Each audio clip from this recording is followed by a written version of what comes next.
Hello મિત્રો, બગદાણા, કારણ કે આપણા ગુરુ પૂર્ણિમાના દિવસે આપણે જઈએ છીએ બગદાણા, અને ગુરુ આગળ જવાનું તો હોય જ, તો ગુરુના દર્શન કરવા આપણે પહોંચી ગયા છે બગદાણા. બાપા બજરંગદાસને ત્યાં દર્શન કરવા માટે સવારના મોર્નિંગમાં અમે બધા પહોંચ્યા હતા અમારા મિત્રો સાથે, અને બગદાણા બાપાના ત્યાં દર્શન કર્યા. ને અત્યારે ભાવિ ભક્તો એટલા ઉમટી પડ્યા છે, કારણ કે ગુરુ પૂર્ણિમા હોય એટલે લોકોના ટોળા હોય છે. અત્યારે અમે મોર્નિંગમાં 6 વાગે પહોંચ્યા હતા, અને બાપાના સરસ મજાના દર્શનનો લાવો અમને મળ્યો છે.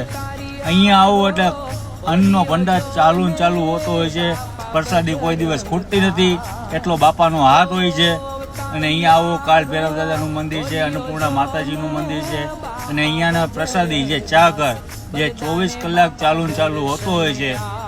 આવો વાલાઓ, આવી જાઓ, ચા પીવો, મજા કરો. અત્યારે બધા ભાવિ ભક્તો દર્શન કરીને અહીંયાની પ્રસાદી લેવાનું ભૂલતા નથી, એટલે અમે પણ પ્રસાદી લઈ લીધી છે.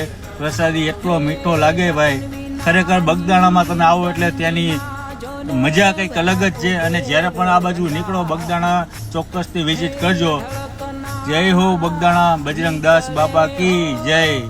બાપા સીતારામ. જય માતાજી, જય મોગલ, જય શ્રી કૃષ્ણ, જય દ્વારકાધીશ.